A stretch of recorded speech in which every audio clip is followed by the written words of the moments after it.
Hi everyone, it's Kevin. Today it's episode 24 of Print and Paint. I'm on my mini factory. I'm doing another version of the Batman.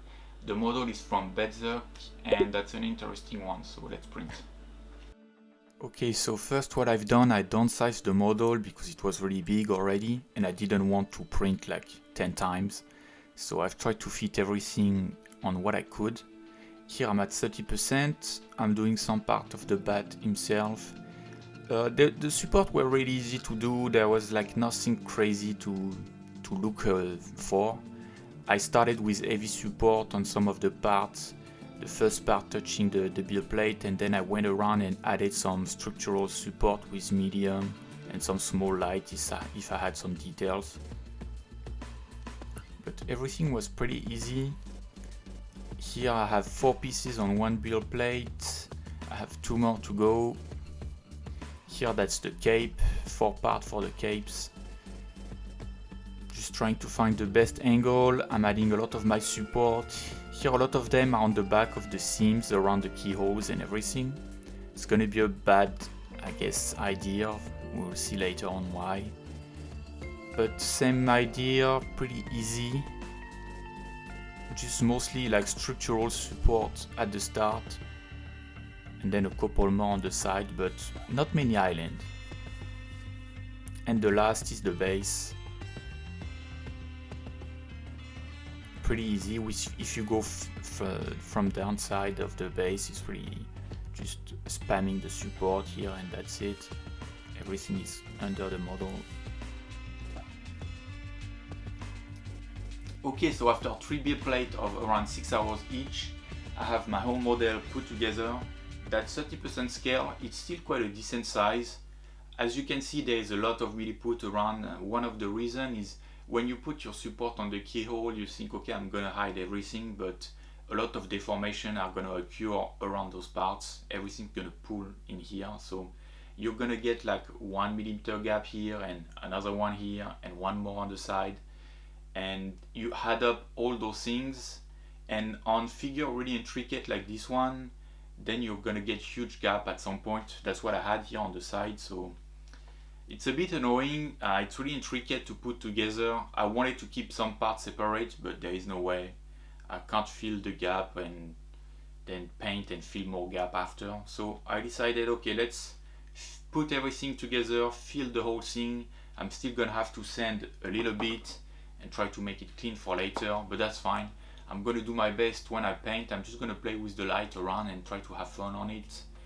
And yeah, let's go. Okay, so I've primed. Everything went really well. I'm happy with the milliput around. It was kind of nice to sculpt some of the missing part. And it was not really hard. Like as you can see, the cape is mostly like some kind of wave. So you just smooth everything, dig in between. And the blend is really nice. I'm applying my base coat here, so I'm using the classic colors for everything, some stone color on the base. Then I apply a lot of wash on everything, just a straight up black wash. I'm gonna apply probably 2 coats. I want everything to be really dark. Here when I was dry, I went back with some color, the base color from the base coat, and I'm dry brushing over. I want to get my highlight and my shape coming back. Same for the cape here. The color is coming back as well, which is good.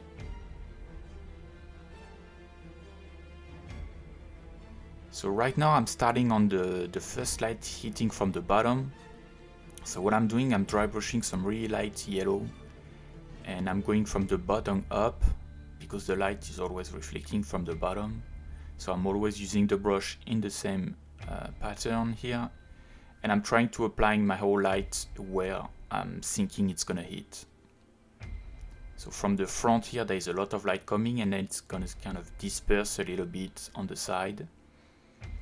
Later on, I brighten my yellow over and over, and I'm applying really light coat. So I've done it probably like 3 or 4 times, really slightly.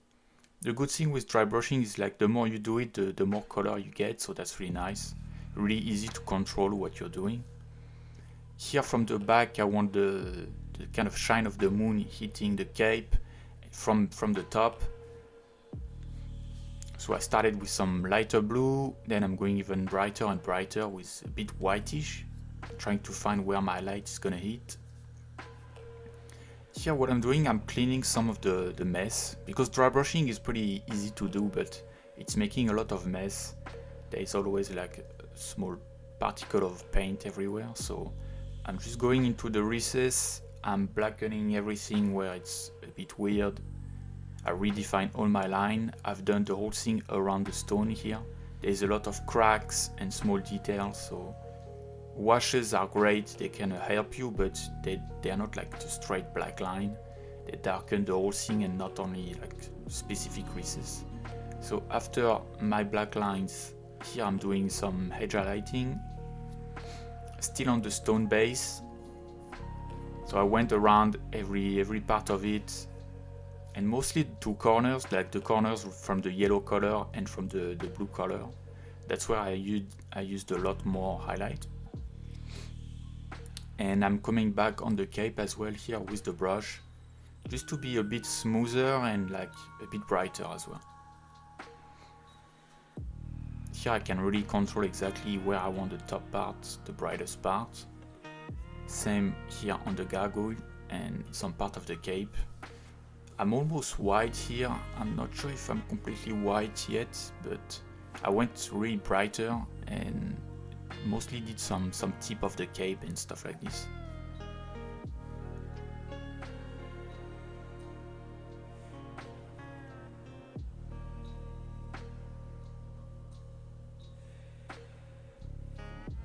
Here I recorded when I was doing the face. I've done my best. I was like, well, let's try to record, but the fist is in front of it. Even myself, I couldn't really see when I was painting, so I just show you a little bit, but it was really hard to get everything.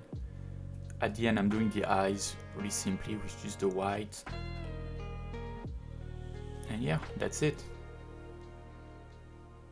Alright, so here we have it, finished with the Batman. It was really interesting to try a new technique, the city light coming from below and the moon shining on top.